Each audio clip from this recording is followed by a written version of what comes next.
புதிய கல்விக் கொள்கைன்னு ஒன்று வந்துருக்குது. இங்க கல்வியே இல்லைங்கிற அதுக்கு ஒரு கொள்கை வேற கொண்டு வந்துட்டு இருக்காங்க.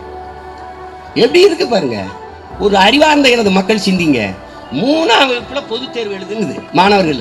இந்த கல்விக் கொள்கை 3ஆம் வகுப்புல பொதுத் தேர்வு, 6ஆம் வகுப்புல பொதுத் தேர்வு, 8ஆம் வகுப்புல இருந்து 10ஆம் வகுப்புக்கு பருவத் தேர்வு முறை. பருவத் தேர்வு கல்லூரியில போய் நம்ம செமஸ்டர் பரிசு அந்த பருவத் தேர்வு எழுதுவதே கஷ்டமா இருக்குது. இதுல 8ஆம் வகுப்புல இருந்து பருவத் தேர்வு முறை கொண்டு வரணுங்குது.